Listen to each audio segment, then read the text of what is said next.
श्री शिवाय नमस्तुभ्यम दोस्तों, हर हर महादेव, जय महाकाल। मैं प्रतिभा शर्मा एक बार फिर से स्वागत करती हूँ आप सबका मेरे YouTube चैनल पर।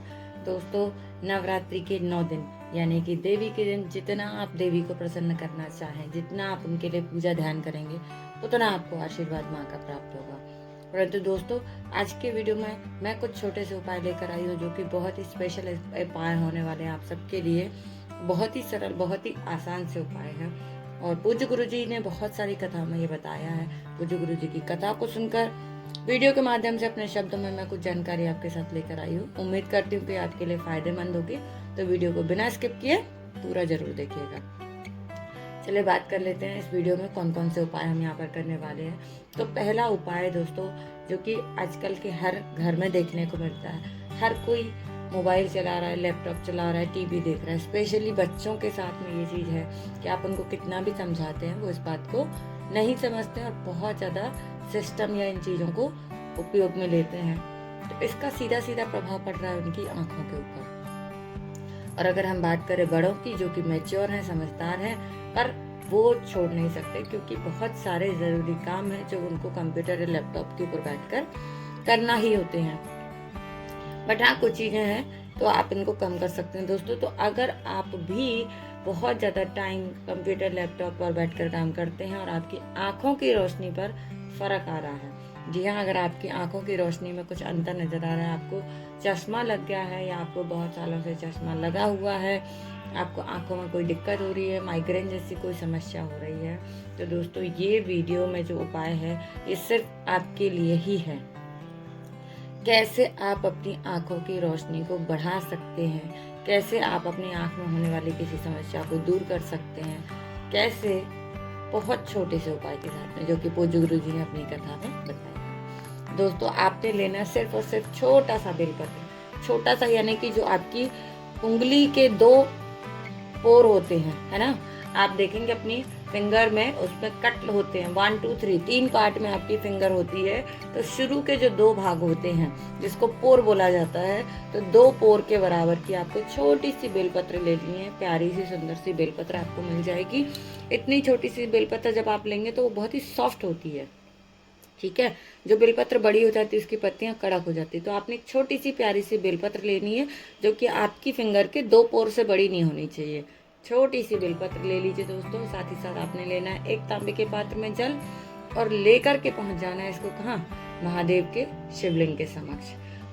फेस होगा आपका उत्तर की तरफ होना चाहिए, है ना। और फिर इस उपाय को हम करेंगे दोस्तों। इससे सरल उपाय तो आप कर ही नहीं सकते हैं। लेकर के पहुंचना है महादेव के शिवलिंग के पास, और सभी को पता है कि जो महादेव का शिवलिंग होता है उस पर ही उनका पूरा परिवार विराजित होता है, यानी कि भगवान गणेश, कार्तिकेय, माता अशोक सुंदरी, माँ पार्वती, स्वयं भगवान शिव। और शिव के ऊपर जो कलश होता है वहां पर उनकी 5 पुत्रियां होती हैं, जया, विषहरा, श्यामली बारी, देवतली और देव। ये 5 पुत्रियां जो है वो शिव के ऊपर जो कलश होता है जिसमें से बूंद बूंद करके पानी गिरता रहता है, उसमें ये विद्यमान होती है। तो पूरा परिवार भगवान शिव का वहीं पर है। सबसे पहले आपने क्या करना है, जो आप एक बेलपत्र लेकर के गए हैं दोस्तों, तो आपने देखा होगा कि जलाधारी से जब जल बहता हुआ नीचे की तरफ गिरता है, वहां पर एक मोटी सी लाइन बनी होती है, एक सर्प बना होता है, जो कि माता अशोक सुंदरी का स्थान होता है। उस जगह पर आपको इस बेलपत्र को चढ़ा देना है। डंडी का जो भाग होगा वो होगा जलाधारी की तरफ, यानी कि उत्तर की तरफ इस डंडी का भाग होना चाहिए, जलाधारी से जहाँ जल बहता है उस तरफ।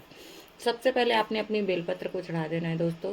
और उसके बाद जो आपने तांबे के पात्र में जल लिया है, जो आप घर से लेकर के जल पहुँचे हैं, इसे आपको महादेव के ऊपर समर्पित करना है, त्र्यंबकेश्वर महादेव के नाम से। जी हाँ दोस्तों, भगवान का एक नाम है जिसे हम बोलते हैं त्र्यंबकेश्वर महादेव। एक ज्योतिर्लिंग है त्र्यंबकेश्वर। तो आपको भगवान त्र्यंबकेश्वर महादेव का ध्यान करते हुए, उनके नाम का उच्चारण करते हुए, और जल को जो है वो भगवान शिव के ऊपर समर्पित कर देना है। लेकिन पूरा जल आपको समर्पित नहीं करना है दोस्तों, थोड़ा सा जल आपका बचना चाहिए, थोड़ा सा जल आपको बचा लेना है।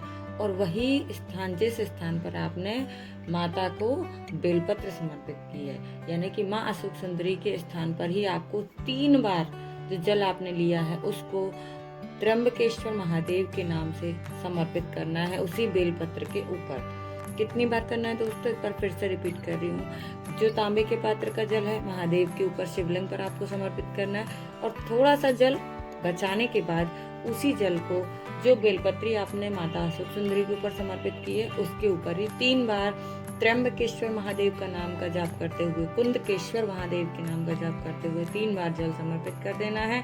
और जो जल जलाधारी से बहते हुए नीचे की तरफ आ रहा है, आपने उस जल को किसी पात्र में, किसी बर्तन में थोड़ा सा रोक लेना है। बस इतना सा ही छोटा सा उपाय करना है। जो बेलपत्र हमने भगवान को समर्पित किए यानी कि माता अशोक सुंदरी के स्थान पर, उस बेलपत्र को लेकर के और उस जल को जो आपने रोका है किसी पात्र में, उसको लेकर के पहुंच जाएंगे अपने घर वापस। और आपने जब भगवान की पूजा करनी है तो अपनी ध्यान, अपनी इच्छा, अपनी मनोकामना भगवान से कहना है कि हे भगवान, जो भी मेरी आंखों से लेकर समस्या है उसे आप दूर करें। बेलपत्र और जल लेकर के अपने घर आ जाइए। और जब आप अपने घर में अंदर आ रहे हैं यानी कि मेन गेट से घर के अंदर आते समय उस बेलपत्र को आप खा लीजिए, ठीक है। और जो जल आपने लेकर के आया है उस जल का आचमन आपने अपने घर के अंदर बैठकर आराम से करना है। यकीन माने दोस्तों कि अगर इस उपाय को आप करते हैं तो आपकी आंखों से रिलेटेड जो भी समस्या है वो धीरे धीरे करके जो है वो समाप्त हो जाती है। और जिन लोगों को बीपी बढ़ता है, जिन लोगों को शुगर की समस्या है, जिन लोगों को इंसुलिन लग रहा है, वो सब भी इस उपाय को कर सकते हैं। इसको करने से उनको बहुत जल्दी इसमें लाभ दिखाई देगा। बहुत 2 से 3 दिन में आपको फ़र्क समझ में आ जाएगा अगर आप बीपी शुगर वाले लोग इस उपाय को करते हैं। और अगर आप आँखों के लिए इस उपाय को करते हैं तो थोड़ा सा समय लगेगा, लेकिन आपको उसमें भी बहुत जल्दी रिजल्ट दिखेगा। तो दोस्तों पहला उपाय मैंने आपको बताया जो कि बहुत ही सरल, बहुत ही आसान सा था। आँखों चलिए दोस्तों बात कर लेते हैं अब हम इस वीडियो में अपने दूसरे उपाय की, जो कि आपको हल्दी और कुमकुम से करना है। थोड़ा सा लेना है हल्दी, थोड़ी सी लेनी है आपको कुमकुम, और इससे ही हम इस उपाय को करने वाले हैं जो कि आपकी इच्छा मनोकामना पूर्ति के लिए है। विशेष उपाय आपने करना क्या, बस ये ध्यान रखिएगा, समय का इसमें बहुत विशेष महत्व है। तो जो हमारी शरद पूर्णिमा होती है, शरद पूर्णिमा से लेकर के कार्तिक पूर्णिमा के बीच में आप इस उपाय को कर सकते हैं। इसके अलावा आपको इस उपाय को नहीं करना है।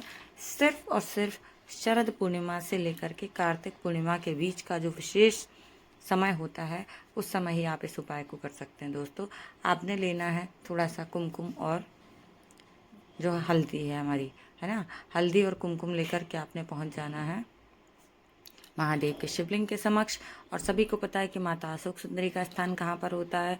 तो जो आपके पास हल्दी और कुमकुम है, उस हल्दी और कुमकुम की एक एक बिंदी जो है वो आपको माता अशोक सुंदरी के स्थान पर लगानी है। एक बिंदी आपको हल्दी की लगा देनी है दोस्तों, और दूसरी बिंदी जो है वो आपको कुमकुम की लगा देनी है, ठीक है। तो बस हल्दी और कुमकुम की बिंदी लगा दीजिएगा। माता का ध्यान करते हुए, अपनी इच्छा मनोकामना कहते हुए आपने घर वापस आ जाना है।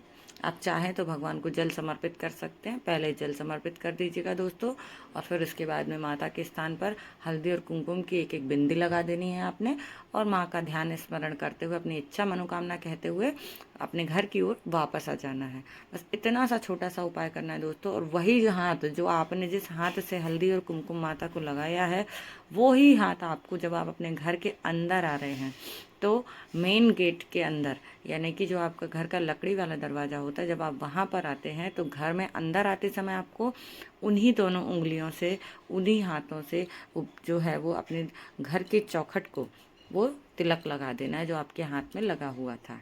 एक बार फिर से रिपीट कर रही हूँ, ध्यान से सुनिएगा कि जो आपके हाथ में हल्दी और कुमकुम है जो कि आपने माता अशोक सुंदरी के स्थान पर लगाया है, जब आप अपने घर के अंदर आते हैं तो मेन जो आपके घर की चौखट है लकड़ी वाले दरवाजे की, वही आपको चौखट पर हल्दी और कुमकुम की उसी हाथ की, फिर से नहीं लेना है आपको कुमकुम और हल्दी, जो आपके हाथ में लगा हुआ है वही आपको अपने घर की चौखट पर लगा देना है। और आप यकीन मानिए कि शरद पूर्णिमा से लेकर के कार्तिक पूर्णिमा के बीच में अगर आपने इस छोटे से उपाय को कर लिया, वो जो कि सिर्फ बहुत आसान सा है, हल्दी जो कि सभी के घरों में मिलती है गांठ के रूप में भी, पाउडर के रूप में भी, तो पाउडर वाली हल्दी का उपयोग करते हुए, कुमकुम का उपयोग करते हुए अगर आपने इस छोटे से उपाय को कर लिया तो आपकी जो भी इच्छा मनोकामना है वो जरूर पूर्ण होगी। महादेव तो महादेव है, सब इच्छाएं आपकी पूर्ण करते हैं। दोस्तों, पूज्य गुरु जी की कथा को सुनकर वीडियो के माध्यम से छोटे छोटे उपाय मैं आप सबके लिए अपने शब्दों में लेकर आती हूँ। उम्मीद करती हूँ कि वीडियो की जानकारी आप सबके लिए लाभदायक होती होगी। तो अगर वीडियो थोड़ा सा भी अच्छा लगे तो वीडियो को लाइक करें, शेयर करें और चैनल को सब्सक्राइब सभी को करना है। अगर आप मेरे चैनल पर पहली बार आए हैं तो बेल आइकन को प्रेस करना बिल्कुल भी ना भूलें। मिलेंगे अगले वीडियो में फिर से कुछ नई जानकारी के साथ। तब तक के लिए मेरे साथ बने रहें। श्री शिवाय नमस्तुभ्यम दोस्तों। हर हर महादेव, जय महाकाल। और समय का ध्यान रखिएगा, शरद पूर्णिमा से लेकर कार्तिक पूर्णिमा के बीच इन उपायों को अवश्य कीजिए ताकि आपकी हर इच्छा मनोकामना